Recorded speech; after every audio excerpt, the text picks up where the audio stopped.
전문가들과 함께 돈이 되는 이야기를 나눠보는 머니머니 시즌2. 오늘은 유안타증권 글로벌 자산배분 본부장 유동원 본부장님을 모셨습니다. 네, 안녕하십니까. 유안타증권 글로벌 자산배분 본부장 유동원입니다. 오늘은 본부장님과 올해 투자 시장을 한번 정리를 해보고요. 네. 내년도 전망해보는 시간을 갖도록 하겠습니다. 채권에 대한 관심이 커졌었는데요. 네. 갑자기 금리가 다시 추가적으로 오르면서 손실이 좀 많이 나다 보니까 개인 투자자들이 이거 나는 하면 안 되나 보다라는 좀 좌절감을 가지기도 했던 것 같은데요. 네. 경기 침체에 대한 우려도 사실 나오고 있거든요. 소프트 랜딩이 가능하냐라는 이야기가 많이 나오고 있는데 그런 소프트 랜딩의 가능성에 대해서는 어떻게 보시나요? 저는 굉장히 높다고 생각합니다.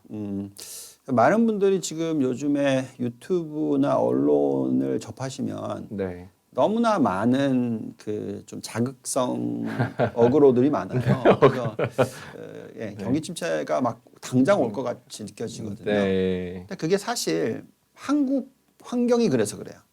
그러니까 한국의 환경은 네. 지금 정부의 부채 비율은 문제가 없는데 민간 부채 비율이 문제가 큽니다. 그래서 문제가 크다. 그렇죠? 네. 한국은 그런 거죠. 네. 그래서 한국의 가계 부채 비율이나 또 기업의 부채 비율이 네. 사실 역대 최고치 수준이에요. 그렇죠. 그렇기 네. 때문에 결국 경기 침체에 대한 두려움이 많이 생기는 거죠. 네. 실질적으로 우리가 소득이 늘어나는 부분 대비해서 이자 비용이 늘어나는 게 너무 많으니까 네. 자꾸 두려워지는 거죠. 네. 네. 근데 이제 그거는 한국인 겁니다. 그렇죠. 한국을 네. 보고 미국도 그럴 거야, 글로벌이 그럴 거다 이렇게 생각하시면 안 된다라고 그렇죠. 말씀을 드리고요. 네. 그 이제 미국 쪽에서 경기 침체를 얘기하는 것을 따와서 보시니까 네. 자꾸 막 위기가 바로 올 것 같이 그렇게 느껴지는데 저희는 이번이 참 다행스럽다고 생각하는 부분이 뭐냐면 미국에서 경기 침체가 올 가능성은 굉장히 낮고요. 그다음에 또 중국도 둔화는 둔화인데 네. 경기 침체 뭐 이런 가능성도 굉장히 낮다라고 생각합니다. 둔화와 침체는 다르다. 다르죠. 예. 그래서 예를 들면 미국의 경제 성장률이 2%대가 유지가 되고요. 네. 그다음에 중국의 경제 성장률이 4%대가 유지가 되면 우리나라에 미치는 영향은 아주 나쁘지는 않아요. 2%대와 4%대. 네. 네. 엄청나게 좋은 것도 아니죠. 왜냐하면 우리가 지금 해결해야 되는 문제들이 많으니까. 가계부채 해결해야 되고 기업 부채 해결해야 되니까. 그래서 그렇지만 그래도 이 대외적인 요건 자체는 그렇게까지 나쁘지 않을 것 같다라는 생각이 들고요. 네. 자, 그렇게 보는 이유에 있어서는 저희는 지금 현재 시점에서 이런 숫자들을 봅니다. 뭐 연체율도 보고 또 이 민간의 어떤 부채 비율도 보고 네. 어느 정도 이자를 감당해낼 수 있느냐 이런 것들을 보는데 최근 나타나는 현상은 급격하게 떨어졌던 연체율이 네. 너무너무 낮아졌었거든요. 그랬는데 그게 올라오다 보니까 네. 사람들이 와, 올라온다. 네. 뭐 부도 많이 나는 거 아니야. 그렇죠. 그러면서 이제 경기 침체 나는 거 아니야. 금리 네. 이렇게 높아지니까 감당 못하는 사람들이 너무 많은 거 아니야? 라고 해석을 하시는데 네. 저희는 너무 많이 떨어졌었기 때문에 너무 낮은 베이스에선 당연히 올라가는 거고요. 네. 그리고 뭐 예를 들어 신용카드 연체율이 한 뭐 6, 7%에서 안정을 찾잖아요. 네. 그러면 그거는 얼마든지 이자 금리가 높잖아요. 신용카드는. 네. 신용카드는 최소 16%죠. 그렇죠. 많이 가면 20%가죠. 뭐 거의 최고 이자에 그렇죠? 육박하니까요. 거기서 네. 연체율이 6%라 하더라도 네. 또 이자 비용 뭐 예를 들어서 3%를 넣는다 하더라도 충분히 돈은 벌죠. 그렇죠. 그렇죠. 네. 그래서 우리가 그 카드 대란이 일어났었던 2000년대 네. 그때 기억하시는지 모르겠지만 그때는 정말 연체율이 20%였어요. 그러니까 이제 다 깎아먹고 네. 망하는 거죠. 네. 네, 그런 정도까지의 어떤 환경이 아니다.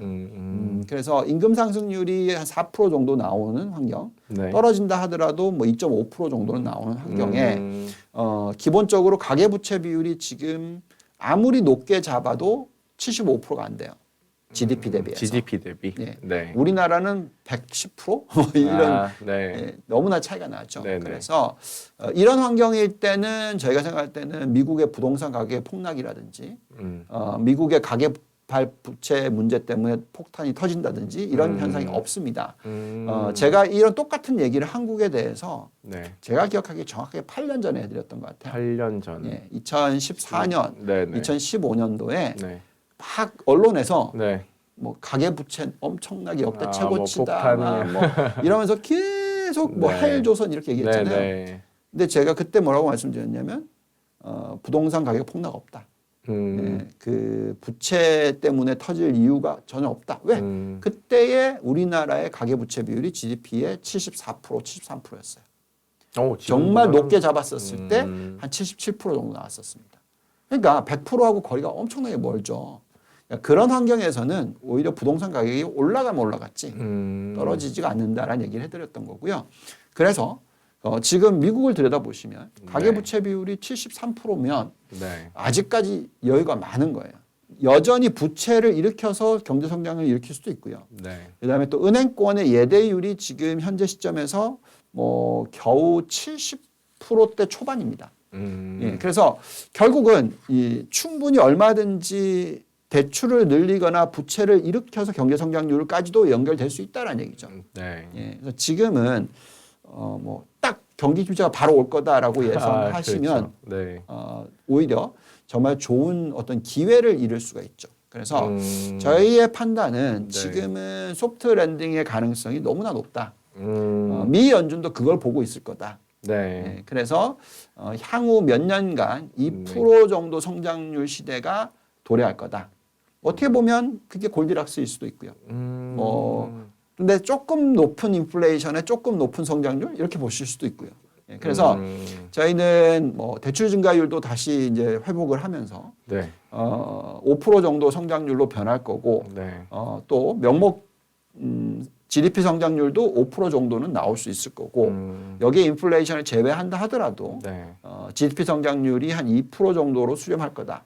일시적으로는 좀 더 떨어질 수 있어요. 3, 4분기 이후에 4, 4분기. 워낙 3, 4분기가 너무 좋았었기 때문에. 그렇죠. 네. 그렇지만 평균적으로 계산하면 2% 수준의 성장률로 수렴해 가는 미국 경제일 거다. 이게 고용시장뿐만 아니라 정말 중요한 포인트는 생산성이 향상이 되기 때문에. 이게 미국에서는 지금 이루어지고 있다. 생산성이 향상. 예. 네. 그래서 경제 성장률에 있어서는 고용도 중요하지만 생산성도 중요합니다. 이 두 개의 요소가 같이 포함이 돼서 경제 성장률을 이끌어주거든요. 네. 그래서 저희는 소프트 랜딩 충분히 가능하다. 이렇게 생각하고 정말 있습니다. 반가운 이야기인 것 같은데요. 내년 기업 실적은 어떻게 전망하시는지, 그리고 좀 주목해봐야 될 업종, 뭐 섹터, 뭐 테마 이런 게 있다면 어떤 게 있을까요? 네. 자, 우리가 이제 경제 성장률 부분을 얘기를 지금 많이 하고 있잖아요. 네. 근데 많이들 경기 침체가 올 거라고 올해 예측들을 많이 하셨죠. 그 이유는 이제 장단기 금리차가 역전이 됐기 때문에 이게 경기 침체가 곧 온다, 뭐 이런 사인이다, 뭐 이렇게 걱정을 하셨는데 그렇죠. 실질적으로 저희가 그럴 가능성이 굉장히 낮다라고 계속 말씀을 드렸고 지금 12개월이 지났는데 장단기 금리차 역전되고 나서 네. 경기 침체가 안 왔어요. 그리고 앞으로 12개월 안에도 경기 침체가 안 올 거라고 생각합니다. 네. 오히려 안정적인 성장 시대라고 말씀을 드리면 네. 자 그렇다면 이걸 가지고 실적이랑 연결시켜서 보시면은 3, 4분기가 네. 굉장히 안 좋을 거라고 다들 걱정하셨어요. 그렇죠. 예, 네. 3, 4분기에 S&P 500 기업들의 네. EPS 증가율이 마이너스일 거다. 예, 마이너스 뭐 0.4%, 0.3%, 뭐 이 정도일 거다라고 예측을 했었어요. 네. 근데 오히려 경제 성장률 들어오고 생산성 향상 들어오고 네.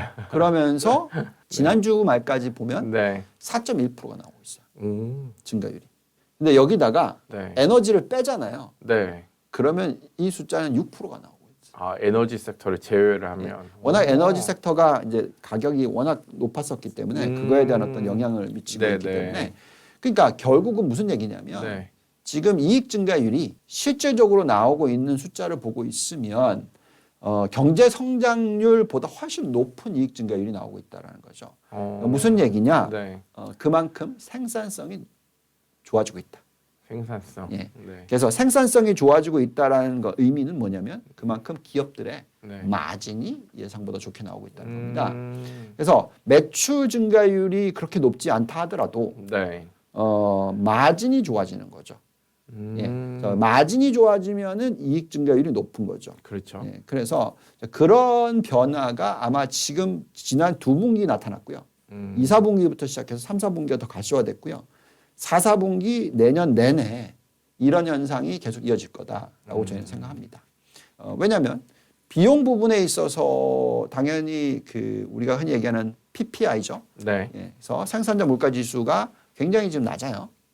예. 맞습니다. 네. 여기에 이제 인플레이션 유지가 돼요. 네. 떨어지고 있지만 네. 그럼 마진이 어떻게 됩니까? 당연히 높아지죠. 그렇죠. 비싸게 거기에다가 팔고. 네. 인건비 부분도 네. 성장률이 떨어지고 있단 말이죠. 오. 매출은 계속 이어지는데 네. 예, 그만큼 저희는 생산성이 높아지고 있는 모습을 발견합니다. 그래서 순이익 마진율이 네. 예상치가 원래 3, 4분기 11%대 초반일 거라고 생각했는데 음. 실제로 지금 나오고 있는 숫자는 12.1%예요. 음. 역대 가장 높은 숫자는 아니지만 네. 그래도 계속 우상향하고 있어요. 마진이. 그래서 그러니까 우리는 그러면 이런 환경 아래에서 투자를 어떻게 해야 되냐. 내년도 똑같은 현상일 건데 네. 결국은 마진을 유지하는 기업. 네. 그죠? 매출 증가율이 GDP 성장률보다 높은 기업. 음. 여기에 초점을 맞추셔야 되는데 네. 결국은 이 생산성을 가장 빠르게 상승시켜 주고 있는 산업이 뭐냐? 네. AI인 거죠. 아. 예, 그래서 저희는 지금은 AI에 대한 초점을 가장 세게 맞추셔야 되는 시기다. 그게 선택과 집중입니다. Magnificent Seven이라고 네. 하는 회사들이 다 AI와 연결돼 있죠. 그렇죠. 예, 네. 마이크로소프트, 구글, 네. 테슬라, 아마존 네. 다 네. 관련돼 있죠. 예, 그리고 그렇기 때문에 이익 증가율이 굉장히 높아요. 자, S&P 500의 이익 증가율은 향후 12개월로 예측을 할 때 정확하게 GDP 성장률 정도 플러스 알파, 매출 증가율 정도 요렇게 지금 나오고 있어요. 즉 한 5% 정도 성장을 할 거다. 올해 대비해서 내년이. 5%. 예. 네. 그러니까 기본적으로는 그런데 Magnificent Seven, 아니면 뭐라 그러죠? 메가캡 8, 네. 네. 아니면 AI 관련 종목들 네. 얘네들의 이익 증가율은 두 자릿수가 나와요. 두 자릿수보다 더 높은 네. 상승률이 나옵니다. 평균이 메가캡 8은 40%가 나와요. 40%. 네. 자, 결국 네. 우리가 중요하게 생각하는 부분은 실적이잖아요. 주가를 움직이는 건. 그렇죠. 네. 그래서 그 이익 증가율이 높으면 높을수록 멀티플이 높아지는 거죠. 네. 이렇게 저성장 시대에 네. 그 정도의 증가를 보여주는 기업이 있다. 그럼 그 종목들의 퍼포먼스가 정말 좋은 거죠. 그래서 저희는 지금 주목해야 될 업종이 뭐냐라고 딱 물어보시면 저는 생산성 향상을 일으키는 업종. AI가 네. 최고다. 네. 심지어 그 미켄지에서 나온 리포트라든지 네. 스탠포드에서 나온 리포트라든지 모든 부분을 다 보시면 미국의 경제 성장률을 2%로 칩시다. 네. 매년. 이 중에 AI가 가져다 주는 게 얼마나 될까요? 많이 보면 4분의 3 정도. 정확하시네요. 아. 네. 그 정도일 네. 거라는 거죠. 그렇다면 내 포트폴리오에 네. 도대체 얼마를 거기에 투자를 해야 될까요? 최소 절반은 가야 되겠죠. 그렇죠. 네. 그래서 저희는 지금 업종과 종목을 정말 선택을 잘 하셔야 된다. 이렇게 판단하고 있습니다. 네. 미국 시장만 들여다볼 수는 없으니 네. 한국 시장과 미국 시장을 동시에 약간 종합적으로 내년 전망을 좀 간단하게 해주신다면 어떻게 될까요? 자, 우선은 미국 시장을 먼저 보시고 네. 판단을 해야 됩니다. 네. 그러니까 미국의 경제가 훨씬 크고 미국의 증시가 훨씬 크기 때문에 네. 이제 미국의 저희가 쭉 얘기해 드렸던 게 경제 성장률이 하락할 거지만 안정적일 거다. 네. 근데 그 경제 성장률 중에서 4분의 3은 AI와 생산성 향상에서 올 거다. 자, 그럼 당연히 이쪽 관련된 업종의 비중이 가장 높아야 된다. 그래서 우리는 지금 미국으로 보면은 당연히 이런 쪽에 투자 초점을 많이 맞추자라고 말씀을 드리고 있고, 그러면 이제 그 종목들의 시가총액이 워낙 크다 보니까 네. 지수가 제법 많이 상승을 할 거다라고 생각합니다. 그래서 내년도에 우리가 생각하고 있는 S&P 500의 상승률은 지금 지수 대비해서 최소 12%, 많이는 뭐 한 15% 정도 상승할 수 있다.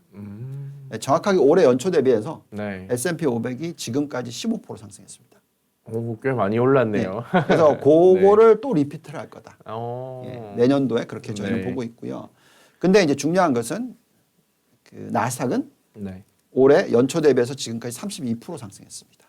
딱 2배 상승을 네. 했어요. 네. 근데 이번에도 또 네. 2배까지는 몰라도 한 20% 이상 상승할 거다. 오. 예, 1년 동안. 그래서 아마도 그래서 IT 업종과 이런 AI 관련 하드웨어, 소프트웨어 뭐 등등 네. IT 업종 전체에 투자하는 비중을 전체 포트폴리오 50% 정도 들고 가는 게 적절하다고 생각하고요. 네. 여기서 이제 그 우리나라와 연결되어 있는 게 당연히 이쪽이고, 네. 그 다음에 또 연결되어 있는 게 뭐냐면 전기차죠. 네. 예, 우리나라도 전기차를 직접 팔고 또 전기차의 그 부품, 특히 배터리 그렇죠. 예, 중요하죠. 네. 네, 이쪽은 지금 뭐가 문제냐면 중국이라는 엔터티가 그만큼 그 큰 시장에 있어서 시장 점유율을 많이 차지해요. 그러면서 그 전기차와 또 뭐가 있죠? 신재생 에너지. 요 두 개를 엄청나게 가격을 다운시키면서 공급을 늘리고 있단 말이죠. 그래서 이쪽은 당연히 생산성이 높아지는 건 맞는데 가격 하락이 많이 일어나요. 그래서 마진이 깨지는 현상이 나오고 있어요. 마진이 줄어들고 있다는 거죠. 네네. 그래서 매력은 있는데 상대적인 매력도는 덜한 거죠. IT 업종에 비해서. 아, 그렇죠. 네. 네. 그래서 그래도 이쪽 비중을 투자를 하셔야 되겠죠. 아. 왜냐하면 내연기관에서 전기차로 넘어가는 거는 당연하니까. 그쪽에 대한 투자 비중을 뭐 한 30% 정도. 아. 두 개를 다 해서. 30%. 예, 그래서 전기차와 신재생 에너지 다 네. 더했을 때 한 30%. 그러면 50%, 30%, 80%죠. 네. 이게 다 지금 성장 업종인 거고요. 네. 나머지 이제 20% 정도만 네. 우리가 75%로 따지자면 네. 25%만 기본적인 쪽에 투자를 한다고 생각하신다면 기본적. 예. 네. 뭐 그게 뭐 여러 가지 가치주일 수 있겠죠. 뭐 금융주가 될 수도 있고 뭐 아니면 소비주일 수 있고 네. 뭐 건설주, 뭐 주택 관련주, 그냥 필수 소비재 관련주들 그러니까 이런 쪽들이 있겠죠. 네. 예, 그래서 이렇게 보시면 될 것 같습니다. 그래서 지금 나스닥의 상승률이 뭐 20%, 25% 된다. 네. 앞으로 1년 동안에. 그럼 S&P 500은 뭐 한 15% 된다. 그 다음에 여기서 이제 종목을 잘 골라내면 네. 요 수익률에 훨씬 더 높은 수익률을 낼 수 있다. 말씀드리겠지만 성공률을 따지자면 사실 IT 쪽은 또 성공률이 좀 더 높을 수 있어요. 네. 왜냐하면 단가가 하락되는 건 아니니까. 근데 신재생 에너지와 전기차는 단가 하락이 있기 때문에 종목을 더 잘 고르셔야 돼요. 아이고, 어렵네요. 그래서 좀 더 어려우실 겁니다. 네. 그래서 훨씬 더 선택과 집중이 중요하다. 이렇게 보고요. 네. 자, 그럼 이걸 연결시켜서 한국으로 들여다볼까요? 네. 당연히 지금 AI의 가장 중요한 부분이 뭐 우리가 흔히 얘기하는 HBM 연결 엔비디아 네. 이 얘기 하잖아요. 네. 그렇기 때문에 그 HBM으로서의 경쟁력 이걸 가장 중요시 여기고요. 네. 그래서 우리는 반도체 쪽을 당연히 갖고 있어서 네. 거기에 대한 관심 중요하고 근데 이제 만약에 S&P 500이 15% 정도 오른다. 네. 그러면 우리나라도 그 정도. 아, 그것보다 더 초과하고 상승하기는 뭐 그거는 좀. 여러 가지 네. 이유가 있겠죠. 예. 네, 뭐 이미 벌써 말씀드렸습니다. 네네. 근데 이제 여기서 잘 말씀드리지만 그 좋은 종목을 골라내면 네. 그 상승률보다 훨씬 높은 2배, 어. 뭐 3배 이렇게 네. 낼 수가 있는 거고요. 네. 그 다음에 또 당연히 전기차와 전기차 부품 쪽도 글로벌 경쟁력이 있고 네. 계속해서 성장을 하고 있다면 거기서 가장 잘하는 똘망똘망하는 회사가 어디냐 찾으셔야 되겠죠. 아. 예. 그래서 이제 그런 쪽에 투자를 하시는 게 맞지 않을까. 그래서 한국 증시도 저희는 나쁘게 보고 있지는 않습니다. 오. 왜냐하면 미국 증시가 좋을 거기 때문에 네. 한국 증시만 안 좋을 수는 없어요. 다행히도 그렇죠. 또 미국도 금리를 추가로 올리기보다는 이제 또 떨어뜨려 줄 수도 있으니까 네. 그럼 우리는 금리가 상대적으로 낮지만 네. 더 이상 올릴 필요는 없잖아요. 그렇죠. 네. 네. 그러면 이제 요 상황에서 잘하고 있는 애들이 누구냐. 요렇게 판단하시고 종목 선별하시고 투자를 하시면 좋은 성과를 올리지 않을까. 이렇게 기대를 해봅니다. 올해 주식뿐 아니라 채권에 대한 개인 투자자 관심도 좀 높았습니다. 채권 시장 전망도 뭐 해주셨으면 좋겠습니다. 네. 자, 뭐 기본적으로 말씀을 드리자면 아까도 말씀드렸습니다만 4%를 기준으로 칩시다. 네. 그러면 10년 국채금리 4%. 그럼 연간 수익률이 얼마죠? 그냥 4%.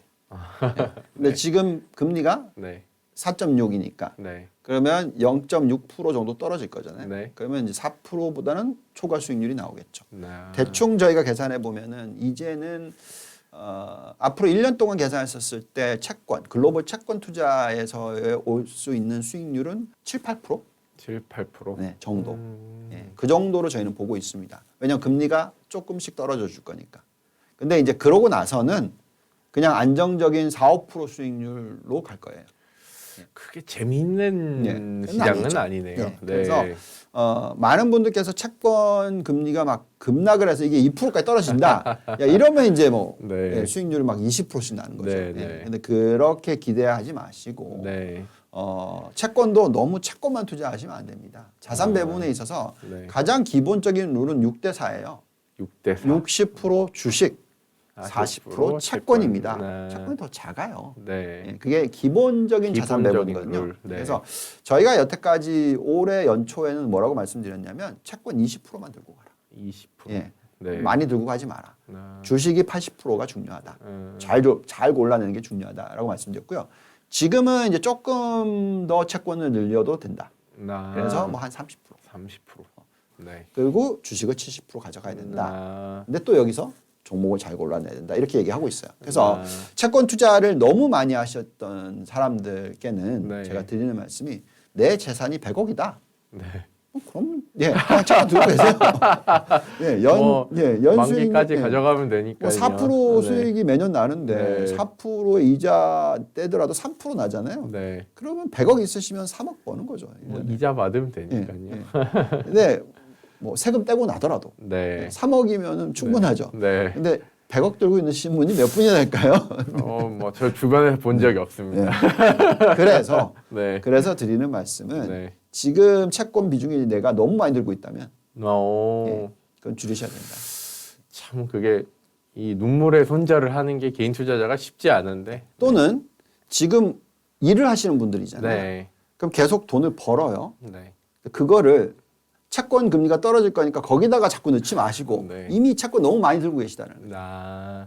그래서 그 돈을 번 거는 AI 관련된 주라든지 성장이 유지가 되고 있고 생산성이 높아지는 쪽에 투자를 하셔야 되는 거고요. 신규 투자를 하면 채권 비중이 줄어드니까. 그렇죠. 네. 오히려 이 채권 들고 있는 부분을 금리가 4% 떨어졌었을 때 네. 빼서 더 넣으셔야 된다는 거죠. 우선순위로 따지자면 네. 지금은 AI, 나스닥 100 이쪽이다는 거죠. 아. 다른 쪽에 대한 관심보다는 여기가 제일 중요하다.